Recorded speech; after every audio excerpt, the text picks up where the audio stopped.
What's up everyone, I'm Sebastian Quinn and welcome back to the NBL review show where I go through all the highlights and talking points from the round just gone. And it was a big one in the NBL with Jerome Randall making his debut for the Sydney Kings, but they once again fell short against the Illawarra Hawks. Randall stood out on his return, dropping 28 points, 7 boards and 6 assists on the night. Jason Kadee returned to his spot on the bench and reined in 4 3-pointers. But it was AJ Ogilvy and Rodney Clark who both scored 19 points to secure the 97-93 win for the Hawks.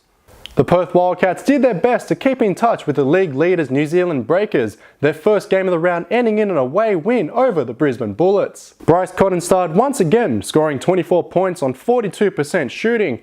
The Bullets meanwhile got 16 off the bench from Ruben Tarangi as Perrin Buford led the starters with 18.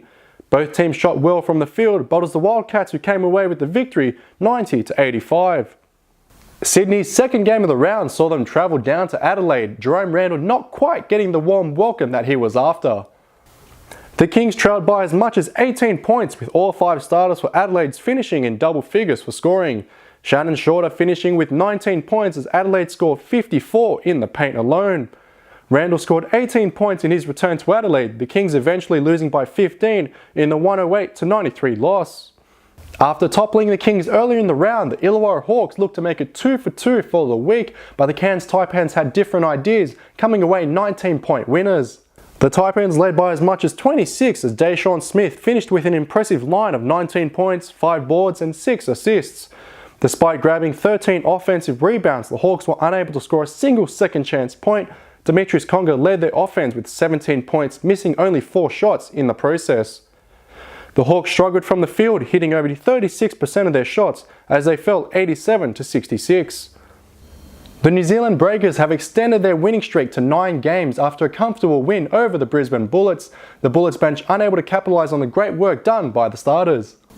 All 5 starters finished in double figures scoring for the Bullets, Perrin Buford leading the way with 18 points. The firepower of Edgar Sosa was too much for Brisbane as he finished with 24 points off 4 3-pointers.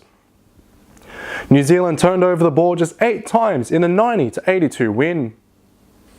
The final game of the round was perhaps the most anticipated, with the Perth Wildcats travelling down to Melbourne only to humble the United side.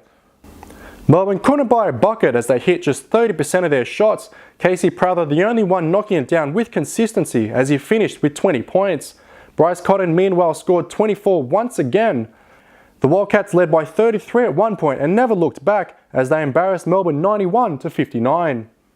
So it was a rather shocking way to end the round, with Melbourne only scoring 59 points in the game. Certainly a disappointment for both the side and their fans going down to watch them. They always get some pretty decent numbers down there at Hisense Arena. The other big storyline for this week, of course, Jerome Randall making his debut and impressing him in his first game against Illawarra, but Sydney still without a win in so long. Kevin Lish still such a vital player, but you would think Jerome Randall coming in to fill those shoes would be okay, but there has to be adjustments made on the roster if they're going to improve and even get off the foot of the ladder, let alone make the playoffs. So let me know your thoughts down in the comments below. Make sure you hit me up on Twitter, it's @Seb_Quinn, and don't forget to like and subscribe for more basketball news.